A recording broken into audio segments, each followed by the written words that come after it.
Hey guys, and welcome to a brand new video where today we're going to be comparing both of these smartphone gimbals. They're both from Gudsen, they're both Moza models. This is the Moza Mini Mi and this is the Moza Mini S. Now this is a comparison, not a review. So if you want a review of each one of these, I will link them in the description down below. Today's video is going to be comparing both of these models, and straight away the main differences are the Moza Mini Mi starts at £99 and has a built-in wireless charger, where the Moza Mini S is £79 and is foldable. So it basically goes down really nice, small and compact. The Mini Mi weighs 540 grams, whereas the Mini S is only 500 grams, so this one is slightly lighter.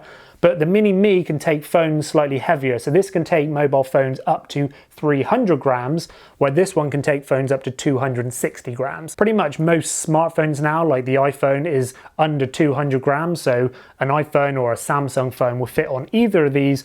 Even if they have a case attached, these motors should be able to cope with any smartphone on the market at the moment. They both have internal batteries, so there's no way of taking the batteries out and charging them separate. You have to charge them because the batteries are internal. The Mini Mi takes about 3.5 hours to charge and can last for 10 hours, where the Mini S takes 3 hours to charge and lasts for about 8 hours. And the Mini S charges off of the USB-C, which is on the side here, where the Mini Mi charges off a micro USB, which charges on the back down here. And like I said, the main thing with the Mini Mi and what makes it really stand out is that it has wireless charging built into the gimbal. So with no wires attached or anything, all you have to do is double click that power button and then the phone will start to be wirelessly charged by the actual gimbal, where the Mini S doesn't support any wirelessly charging things or anything like that. But just remember that if you are going to be wirelessly charging your phone through the gimbal, it's going to dramatically reduce the actual runtime of the battery inside of the gimbal, because obviously you're going to be using the battery to run the gimbal and also charge your phone. So that runtime of what it says 10 hours is going to be dramatically reduced because it's going to be charging your phone. So the actual design and build quality of both these gimbals are very, very similar because they're both made out of this sort of soft plastic material. They do kind of both mark quite easily, where the Mini S has a slightly rougher bit on the back, where this is just smooth all the way around. It's a shame that neither of them have a good kind of rubbery grip because they do get a little bit slippery when we're using it for a long time. But I would definitely say that the Mini S just feels better in my hand. The Mini Mi is slightly kind of oval and feels slightly bigger in the hand, where the Mini S just feels like it's just designed slightly and ergonomically better to fit my hand compared to the Mini Mi. If we actually look at the motors and the arms on the Mini S, you'll actually see that they've actually offset this motor slightly, so you can actually see the charging port of your mobile phone, so you could plug it in to charge, or maybe you could plug in a microphone or something.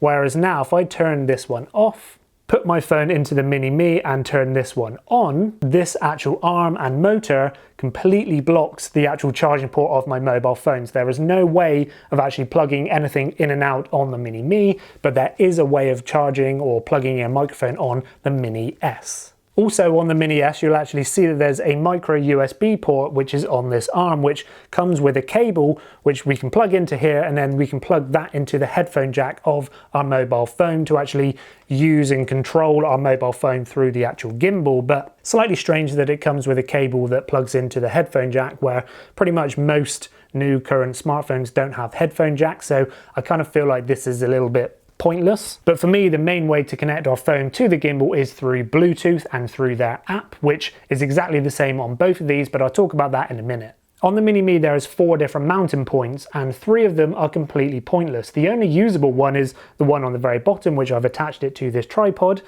One of them, which is here, is I think just pointless, because if you put anything on here, screw it into this bit here, it's just going to knock this arm and this isn't going to spin around, which makes the gimbal pointless. And again, there's a mounting point on the top and the bottom of this clamp, which again are pointless because the motors aren't strong enough. If we put a microphone or a light on it, it just flops and there's no way that you're ever going to use or mount anything to these mounting points. So those 3 mounting points are pointless. The only usable one is that bottom one, which is the only one which the Mini S has, and that is the mounting point at the very bottom of this gimbal. It doesn't have any other mounting points on here. Which leads me on to my next point, and that is they both come with these mini tripods. These are both very plasticky and pretty flimsy. They're not very high quality at all, but they both do the job. They both screw to the bottom of the gimbals, and we can put these down and set these down anywhere. The only difference is with the Mini S is when we actually put this tripod on and we put it down, it just seems to sit at this very strange kind of front-facing, front-falling angle, which is a little bit scary because our phone is attached. It looks like it might topple over a little bit easier than the Moza Mini Mi. And like I said, the main thing with the Moza Mini S is that it's foldable and it goes really nice, small and compact. It actually comes with a nice little soft carry case in the bag as well, so we can just put this in our little bag and it still stays nice and small. Whereas the Mini Mi actually comes with a hard carry case, but this is obviously absolutely massive as it's got to fit this whole gimbal in without folding down, where this obviously goes a hell of a lot smaller in a nice little soft carry case. So that is a huge difference, especially if we're going to be taking it on holiday or to festivals. This is going to be getting in your way a hell of a lot more than this kind of small, compact, foldable design. But one thing to point out as well with the Mini Mi is the design of it doesn't actually go flat. This arm, no matter how small we make this arm, still doesn't go completely flat, so it still stays quite fat as well. And when we put it into this carry case, it's actually got to go in this way rather than this way because it just won't go flat, which is slightly strange, and they could have made it a little bit smaller. It's just a shame that this just doesn't pack flat.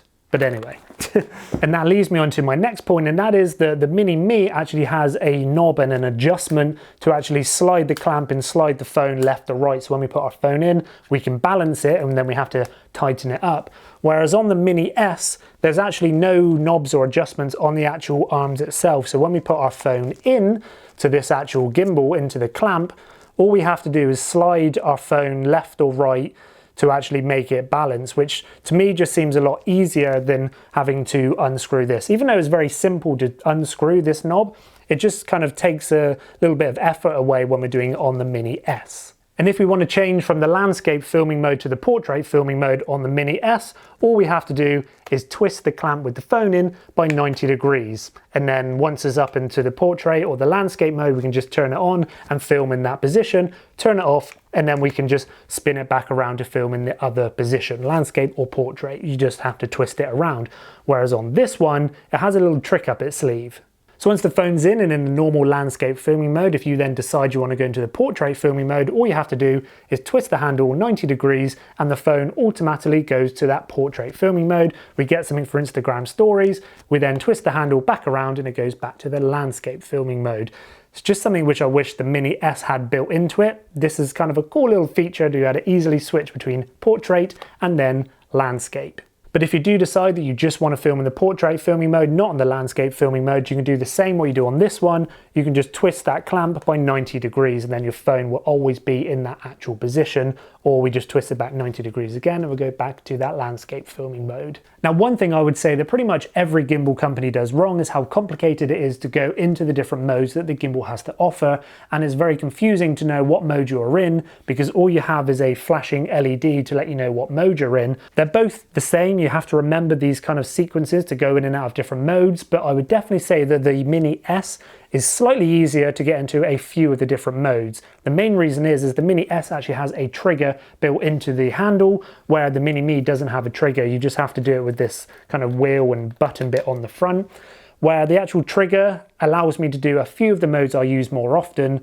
So for instance, now if the gimbal gets a little bit lost, all I have to do is double press that trigger and it will automatically reset that gimbal and the phone to the centered position. Having that trigger just makes it slightly easier to use some of the modes. Now, one thing that I noticed is that the Mini Mi actually doesn't have any stoppers on the motor, so it can just keep spinning around and around, where the Mini S, it has these stoppers built into it, so it can only go just over 180, maybe 200 degrees, which I don't think is a bad thing because I don't think I would ever spin the gimbal all the way around 360 degrees. But if you're going to be doing something like Inception mode and you want to get a complete spin, this one seems to do it a lot easier than this one because this one has those built-in stoppers. But as you can see, they do look pretty identical and the functionality is pretty much identical. We have joysticks at the very top, which will pan the gimbal up, down, left, and right.